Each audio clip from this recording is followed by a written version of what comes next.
মুসলমান ভাইরা আমার, বিশ্বনবী বলেছেন, ও আমার সাহাবারা, ও আমার উম্মতেরা, কিয়ামত পর্যন্ত আনেওয়ালা উম্মতেরা, গুনাহ যখন হয়ে যাবে বেশি বেশি তওবা করতে থাকবে, হিসাব করবে না, শুধু তওবা করতেই থাকবে, ইস্তিগফারের আমল করতেই থাকবে।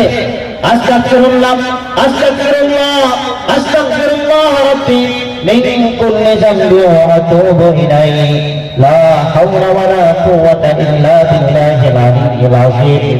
এই ইস্তিগফারের আমল শুধু করতেই থাকবে।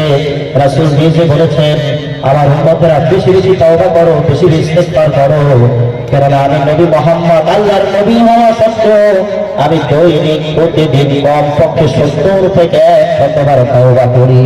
সুবহানাল্লাহ বলে। আমি নবী, আল্লাহর নবী মুহাম্মদ, আমি নবী হওয়া সত্ত্বেও দৈনিক সর্বনিম্ন 70 থেকে 100 বার আল্লাহ তাআলার কাছে ক্ষমা চাই, তওবা করি। আমার উম্মতেরা তোমরা বেশি বেশি আল্লাহ তাআলার কাছে ক্ষমা চাও, তওবা করো, ইস্তিগফার করো। দরকার আছে না নাই ভাই? দরকার আছে। ইস্তিগফার বেশি বেশি করতে পারবেন ইনশাআল্লাহ।